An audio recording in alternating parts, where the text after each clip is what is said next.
Hello दोस्तों, कैसे हैं आप सब। उम्मीद है आप सब जहां भी होंगे ठीक होंगे। My devil has been episode number 49। अगर आप ये एपिसोड पहली बार देख रहे हैं तो इसे पूरा समझने के लिए आपको इसका पिछला एपिसोड ज़रूर देखना चाहिए। कबीर ने करण की माँ के पैर छूते हुए कहा, कैसे हैं आप बड़ी माँ। करण की माँ उसके सर को चूमते हुए बोली, मैं बहुत अच्छी हूँ मेरा बच्चा, कैसा है। अब कबीर उनके हाथ को चूमकर बोला, बस माँ, आप सब अच्छे हो तो मैं भी अच्छा हूँ। उसने सारा को हाई फाई देते हुए कहा, व्हाट्सअप भाभी। सारा बोली, देख तो रहे हो पर मैं तुम सबसे बात नहीं करूँगी, तुम सबसे लास्ट में मुझसे मिलने आए हो। ये बोलकर सारा ने अपना मुंह फुलाते हुए दूसरी तरफ कर ली। कबीर बोला, पर ऐसे कैसे, आप पहले अपना गिफ्ट तो देख लो। सारा जो अभी तक नाराज़ थी उसने कनखियों से कबीर को देखी जो अमृता से बोल रहा था। कबीर, अमृता, ये देकर आओ मेरी क्यूट सी भाभी का गिफ्ट। अमृता आगे आते हुए बोली, हाँ बिल्कुल, ये लो। उसने एक बड़ी सी बॉक्स उसके हाथों में रखा। सारा ने जब कनखियों से ये देखी तो वो अपने मन में बोली, क्या होगा इस बॉक्स में। कुछ भी हो, अगर मैंने ले लिया तो इसे लगेगा मैं मान गई, पर मैं तो अभी मानी ही नहीं हूँ। अमृता और कबीर ने एक दूसरे को देखा और फिर बाकी सबको। करण की माँ ने उन दोनों को धीरे से इशारा करके कहा, उसे मनाओ। तो अमृता आगे बढ़कर सारा के सामने अपना कान पकड़कर बोली, सॉरी भाभी, गलती हो गई, आज के बाद नहीं होगी। पर वो क्या है ना कि इतने दिनों बाद मम्मी को देखा ना तो सोचा कि सबसे पहले उनसे ही मिल लूँ, फिर आपसे आराम से मिलूँगी। सारा बहुत मासूम थी और उसका दिल बहुत कोमल। उसने अफसोस से अमृता को देखी और बोली, कोई बात नहीं, तुमने ठीक किया, मैं भी पहले मम्मी से ही मिलती और अब मैं तुमसे नाराज़ नहीं हूँ। सारा मासूमियत से मुस्कुराकर बोली तो अमृता इमोशनलेस होकर उसके गले लग गई। वहीं करण की माँ सारा की मासूमियत को देखकर भावुक के साथ साथ टेंशन में भी आ गई। उसने सारा को देखते हुए बोली, ये इतनी मासूम है कि कभी कभी लगता है कोई इसे फुसला न ले। मेरी बेटी बहुत नादान है अभी। सारा उनकी बात सुनकर एक स्माइल के साथ बोली, मॉम, मुझे कोई कुछ नहीं कह सकता क्योंकि मैं डेविल की बीवी हूँ और स्ट्रॉन्ग भी तो हूँ। कबीर बीच में ही इस माहौल को रोकने के लिए टपकते हुए बोला, हाँ बिल्कुल, मेरी भाभी बहुत स्ट्रॉन्ग और ब्रेव है। खैर छोड़ो ये सब, आप लोग और भाभी आप तो बस अपना गिफ्ट खोल कर देखो कि ये कैसा है। सारा ने एक्साइटेड होकर उसके हाथ से वो बॉक्स ले लिया और उसे खोलने लगी। उस बॉक्स को खोलते हुए सारा का चेहरा और चमक गया। उसने खुश होकर कहा, वाह, ये कितना अच्छा है। Thank you Kabir. अमृता बीच में ही बोली, अरे ये क्या, इसमें मैंने भी तो इसकी हेल्प करी है। सारा ने दोनों को देखी और एक समझदार महिला की तरह बोली, ओहो, तुम लोग फिर लड़ रहे हो। कब बड़े होगे तुम लोग, जब देखो लड़ते रहते हो। ये अच्छी बात नहीं है। अब बड़े हो गए हो तुम लोग तो थोड़ी मैच्योर बनो। सारा तो अपनी बात बोलकर उस बॉक्स में से सामान निकाल कर देखने लगी, पर बाकी सब अभी सदमे में उसे ही देख रहे थे। क्या अभी अभी अमृता और कबीर को ये ज्ञान सारा ने दिया था। इधर सारा उस बॉक्स में से छोटे छोटे कपड़े निकाल कर देख रही थी। दरअसल कबीर ने जो बॉक्स सारा को दी थी उसमें बहुत से छोटे बच्चों के ड्रेस थे, जिनमें कुछ बेबी बॉय तो कुछ बेबी गर्ल के लिए वो छोटे छोटे ड्रेस बहुत ही क्यूट लग रहे थे। देखने में उनमें बच्चे के लिए बहुत छोटे से और क्यूट से शूज़ भी थे, जिसे सारा बहुत खुशी से देख रही थी। तभी बाहर कार रुकने की आवाज़ आई और सारा खुश होकर एंट्रेंस गेट की तरफ देखकर बोली, डेविल भी आ गया, अब देखना मैं उसे ये ड्रेस दिखाऊंगी। सारा के फिर से बोलने पर सब होश में आए। तब तक करण अपनी वॉच को देखते हुए घर के अंदर आया। उसको देखते ही कबीर जल्दी से उसकी तरफ भाग कर गया और उसके गले लगते हुए बोला, भाई, मैंने आपको बहुत मिस किया। करण ने उसके सर पर एक थपकी दी और उसे दूर करते हुए अपने स्टाइल में बोला, तुम अपनी हनीमून से आ रहे हो, ससुराल से नहीं। So now stop behaving like a child because you are not a child. वो बोलकर आगे बढ़ गया। वहीं बेचारे कबीर का मुंह बन गया। कितने प्यार से अपने भाई के पास प्यार जताने गया था, वहीं उसे ऐसे देखकर अमृता को हंसी आ गई और बाकी सबको भी। सब जानते थे करण ऐसा ही है। पर वो सबकी केयर भी बहुत करता था, बस कभी जताता और दिखाता नहीं था। लेकिन करण की माँ को उसका ये बिहेवियर अच्छा नहीं लगा। उसने करण को डांटते हुए बोली, गोलू, ये क्या तरीका है किसी से बात करने का? वो छोटा भाई है तुम्हारा, तो उससे अच्छे से बात करो ना। वो कितने प्यार से तुमसे मिलने गया था। करण ने अपनी मॉम की तरफ अपने भावहीन चेहरे के साथ देखा और सपाट लहजे में बोला, मॉम, मैं ऐसा ही हूँ बिकॉज मैं अब गोलू नहीं, करण राठौर हूँ। उसकी मॉम ध्यान से उसके चेहरे को देखने लगी। वो बहुत बदल गया था। वो अब एकदम पत्थर दिल बन गया था। उन्होंने अब कुछ नहीं कहा, लेकिन कबीर बीच में ही बोला, बड़ी माँ, आप रहने दो, वैसे भी इन पर किसी की बातों का कोई असर नहीं होता। करण ने उसे घूर कर देखा तो वो उसे अपने दांत दिखा दिए। तभी अमृता आकर करण के गले से लग गई और करण ने उसके सर को सहलाया। करण अमृता को शुरू से ही बहुत प्यार करता था, बस जताता नहीं था। उसे ऐसे प्यार करते देखकर अब कबीर चिढ़ते हुए बोला, ये तो गलत है, आप उसे ऐसे प्यार जताते हो और मुझे नहीं। मुझ में कांटे लगे हैं क्या? करण ने फिर से उसे घूरा तो कबीर करण के मोम के पीछे छिप गया। वहीं सारा खुश होकर करण को वो छोटे छोटे ड्रेस दिखाते हुए बोली, डेविड, देखो ये हमारे छोटू बेबी के कपड़े हैं, कितने अच्छे हैं ना। ये सब कबीर लेकर आया है, वो कितना अच्छा है ना। सारा के मुंह से अपनी तारीफ सुनकर अब कबीर खुश हो गया। करण धीरे से बोला, वेल वाइफी, चलो अब रेस्ट कर लो, बहुत देर से तुम यहाँ हो। सारा चिढ़ते हुए बोली, नहीं, मुझे अब रेस्ट नहीं करना, मैं दिन भर तो रेस्ट ही करती हूँ, पर अब मेरा मन नहीं है रेस्ट करने का। करण ने कुछ देर सारा को देखा। वो समझ गया कि सारा अभी नहीं जाने वाली, तो वो सर हिलाते हुए आगे बढ़ा और उसे अपने गोद में उठा लिया और अपने रूम की तरफ बढ़ गया। वहीं सारा गुस्से से उसे घूरते हुए बोली, डेविल, मुझे अभी नीचे उतारो, मुझे अभी रेस्ट नहीं करना, मुझे नीचे उतारो अभी के अभी। इधर दिया उसे अभी तक नाराज़ थी और आजकल अपनी सासू माँ के रूम में ही सो रही थी और बेचारा सोम अपने रूम में बेचैन होकर रह जाता था। सुबह सुबह सोम दिया को ढूंढते हुए किचन में आया तो उसने देखा उसकी मोम अभी किचन में नहीं थी और दिया शायद चाय बना रही थी। मौका देकर सोम दबे पैरों से चलते हुए दिया के पास आया और उसने अपने एक हाथ से दिया के कमर को पकड़ लिया तो वहीं दूसरे हाथ से उसने दिया का मुंह दबा लिया ताकि वो चिल्ला ना सके। सोम के ऐसे पकड़ने से दिया अचानक घबरा गई और अभी चिल्लाती उससे पहले ही सोम ने उसके चेहरे पर अपना हाथ रख दिया और उसके कान में बहुत धीरे से बोला, चिल्लाओ मत, मैं बस यहाँ तुम्हें मनाने आया हूँ, बाकी कुछ नहीं, प्लीज़ मान जाओ ना। ऐसा भी क्या कर दिया मैंने, हाँ बोलो। सोम बेचारों सा मुँह बनाकर बोला तो दिया ने गुस्से से उसे घूरते हुए अपने मुंह पर इशारा किया। वो उसे छोड़ने को बोल रही थी क्योंकि सोम ने अब उसके हाथों को भी जोर से पकड़ लिया। सोम ने कहा, हाँ हटा दूंगा, पहले बोलो कि तुम चिल्लाओगी नहीं। दिया ने हार मानते हुए अपना सर जल्दी जल्दी हाँ में हिलाई।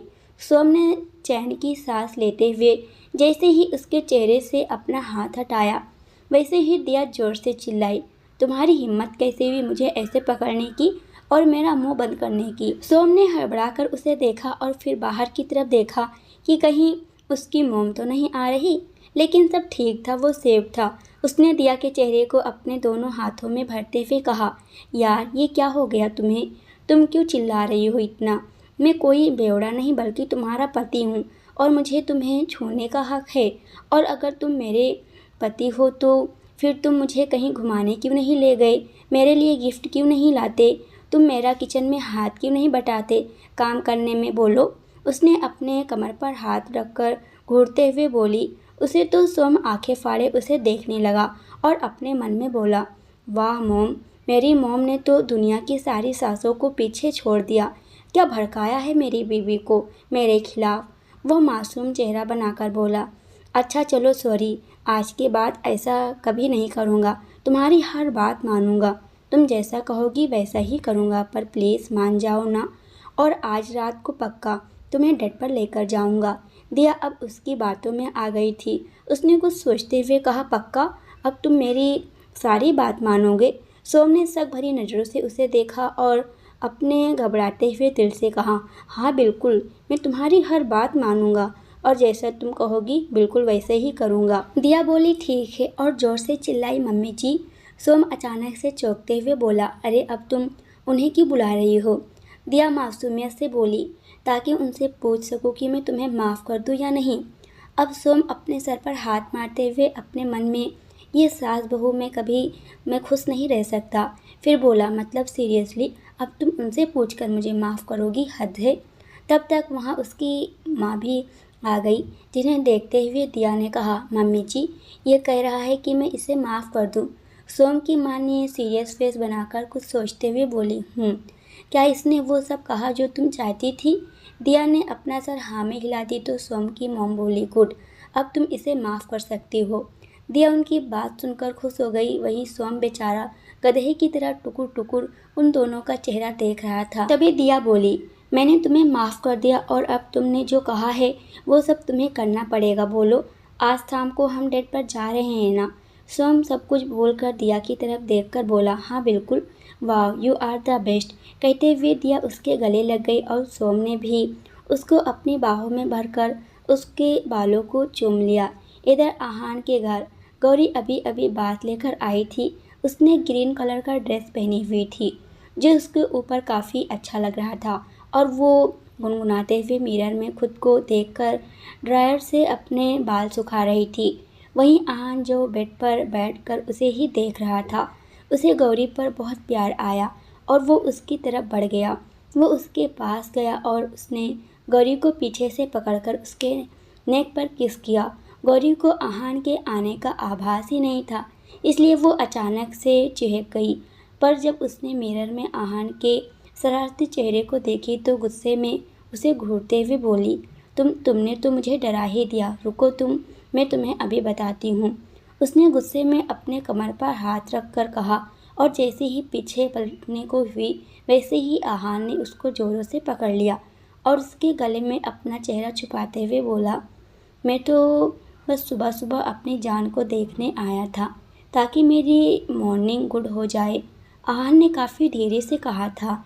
ये बात जिसे गौरी शांत हो गई, पर उसके दिल की धड़कनें शोर करने लगी थी। वो अब चुपचाप किसी स्टैचू की तरह खड़ी थी और आहान धीरे धीरे उसके गले पर किस कर रहा था। अब गौरी की आंखें बंद हो गई थी और वो पूरी तरह से आहान की बाहों में अपने आप को छोड़ चुकी थी। वही आहान ने उसके गले पर किस करते हुए उसको अपनी तरफ टर्न किया और अब वो उसके ओठों को किस करने लगा। गौरी ने अपने हाथ उसके कंधे पर कस लिए और उसका साथ देने लगी। तभी नीचे से आहान की मोम की आवाज़ आई, गौरी बेटा ब्रेकफास्ट रेडी है और आहान को भी उठा देना। गौरी झटके से उससे अलग हुई और बोली, जी मम्मी आई। वो जाने लगी तो आहान ने उसके हाथ को पकड़ लिया और चिढ़ते हुए बोला, कहाँ जा रही हो? पूरा टाइम तो तुम उनके पास ही रहती हो, थोड़ी देर मेरे पास ही रहो ना। गौरी आहान को घूरते हुए बोली, जे शट अप और चुपचाप रेडी होकर नीचे आ जाओ, समझे? मैं इंतज़ार कर रही हूँ ब्रेकफास्ट के लिए। इतना बोलकर वो बाहर चली गई और आहान चिढ़ते हुए बाथरूम में चला गया। इधर अमृता भी सारा के पास बैठी थी और अपनी हनीमून की फ़ोटोज़ दिखा रही थी। सारा भी फ़ोटोज़ देखते हुए काफ़ी खुश लग रही थी, पर हर थोड़ी देर में वो बेचैन हो जाती थी। पता नहीं क्यों आज सुबह से ही उसकी तबीयत ठीक नहीं थी और वो अच्छा महसूस नहीं कर रही थी। फिर भी वो अमृता की बातें सुन रही थी क्योंकि उसे उसके बात सुनकर अच्छा लग रहा था और अपने लिए थोड़ा उदास भी थी क्योंकि करण उसे हनीमून पर नहीं ले गया था। फिर वो भी बोली, मैं डेविल से बोलूँगी और तुम तो गई कबीर, बहुत अच्छा है। मैं भी डेविल से बोलूँगी कि वो मुझे हनीमून पर ले जाए, पर अभी नहीं, बल्कि जब मेरा बेबी मेरे पास आ जाएगा तब। अमृता को सारा की मासूम बातें सुनकर उसे हंसी आ रही थी और उसे उदास देखकर बुरा भी लग रहा था। सारा को फिर से बेचैनी होने लगी थी और वो इधर उधर देखने लगी। अमृता ने सारा को जब बेचैन देखा तो बोली, क्या हुआ है भाभी, कोई प्रॉब्लम हो रही है क्या आपको? तो आप मुझे बताओ। सारा के फोरहेड पर पूरी तरह से पसीना आ गया था और वो लंबी लंबी सांसें लेते हुए बेचैनी में बोली, अमृता पता नहीं क्यों बहुत बेचैनी हो रहा है। और वो बोलते बोलते ज़ोर ज़ोर से चिल्लाकर रोने लगी। उसको ऐसे देखकर अमृता और अब्दुल घबरा गए। अमृता ने अपना फ़ोन साइड में फेंकी और सारा की तरफ देखकर बोली, भाभी क्या हो गया आपको? माँ, मम्मी, मॉम, देखो भाभी को क्या हो गया। वो ज़ोर ज़ोर से चिल्लाने लगी। वो बहुत घबरा गई थी। वहीं अतुल भी रोने लगा था। तभी वहाँ वो नर्स दौड़ते हुए आई जिसको करण ने सारा के लिए रखा था। वो उसको देखकर अमृता गुस्से में चिल्लाई, कहाँ हो तुम दोनों? भाई ने तुम्हें भाभी के लिए रखा है और ना कि घूमने के लिए। वो नर्स ने माफ़ी मांगते हुए सारा के पास बैठ गई। तब तक वहाँ बाकी सब और मिस लिली भी आ गई और सारा को ऐसे देखकर वो भी बहुत घबरा गई थी। सारा ने अपना पेट पकड़कर बहुत ज़ोर से रो रही थी और चिल्ला रही थी, मम्मा, डेविल कहाँ हो? मुझे बहुत दर्द हो रहा है। नर्स सबको देखते हुए बोली, इनको लेबर पेन हो रहा था, इन्हें हॉस्पिटल ले जाना पड़ेगा। सब एक दूसरे को देखने लगे। करण की माँ चिल्लाते हुए बोली, अमृता बेटा, करण को कॉल कर कर और आने को बोल।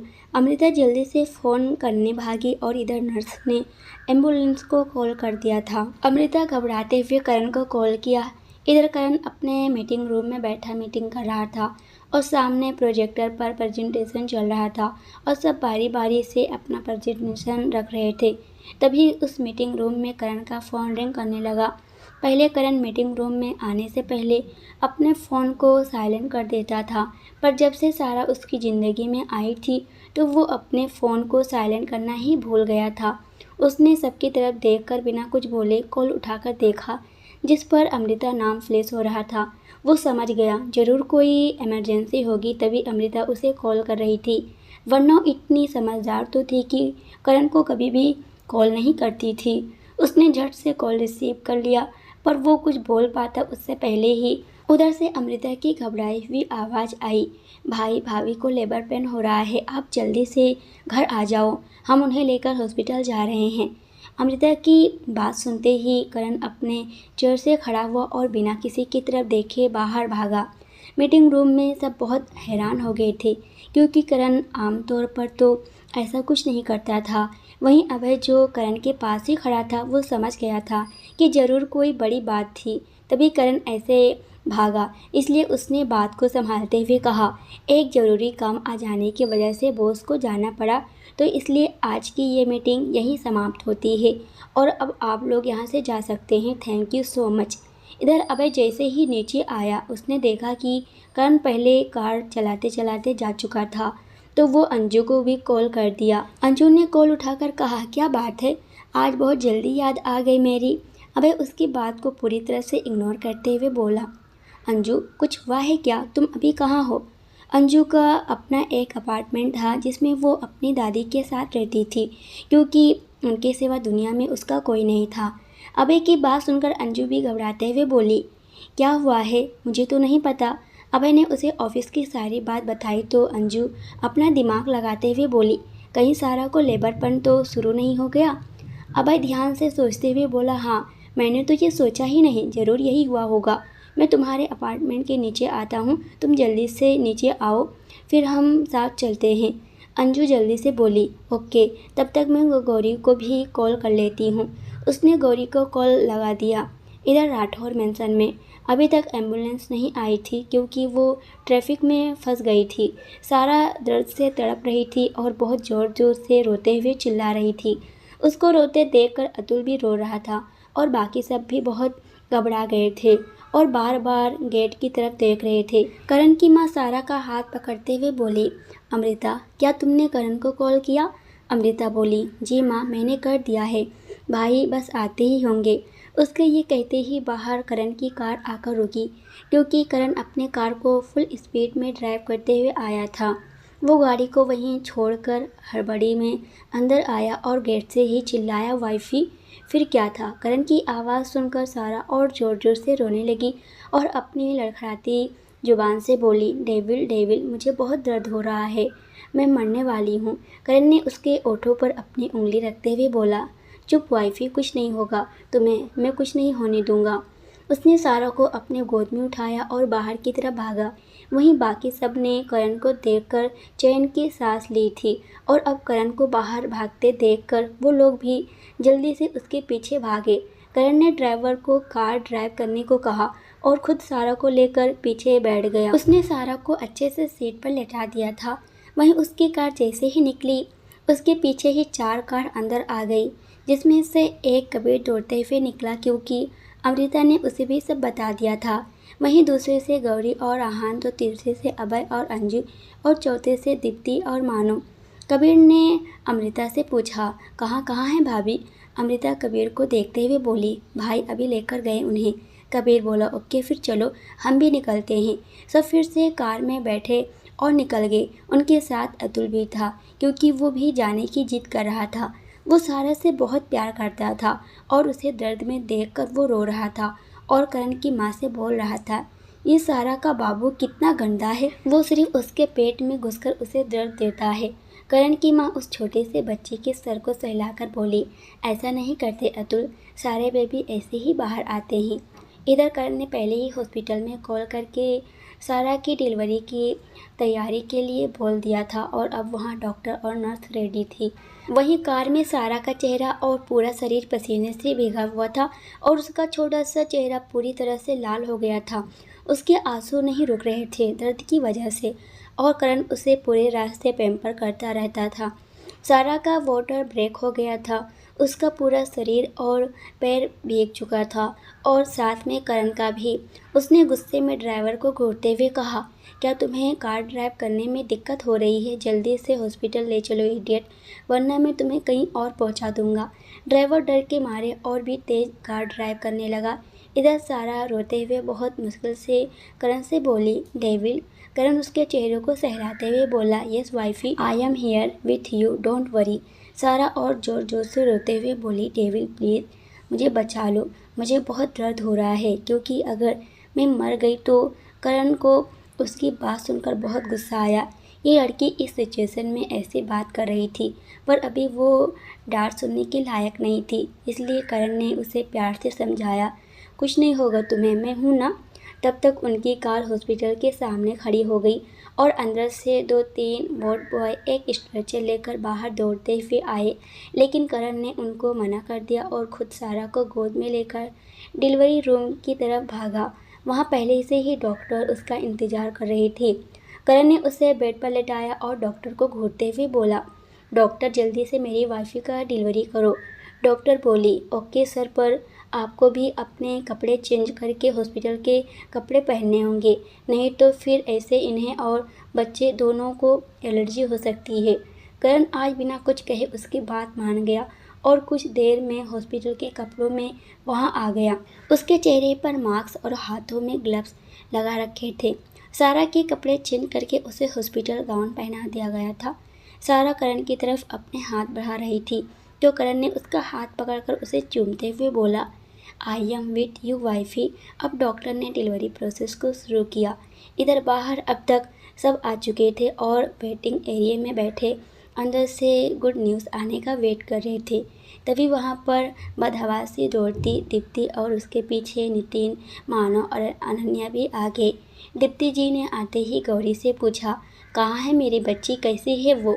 गौरी उनका हाथ पकड़कर बोली, माँ रिलैक्स, कुछ नहीं होगा उसे। और वो अभी डॉक्टर के साथ अंदर से सारा की रोने की और चिल्लाने की आवाज़ें आ रही थी, जैसे सब बेचैन हो रहे थे पर वो कुछ नहीं कर सकते थे इसमें। वहीं अंदर डॉक्टर सारा को चेक कर रही थी, उसके चेहरे पर उलझन थी। उसने करण को देखते हुए बोली, सर बेबी का वज़न ज़्यादा हो गया है, इसलिए डिलीवरी में थोड़ी प्रॉब्लम आ सकती है।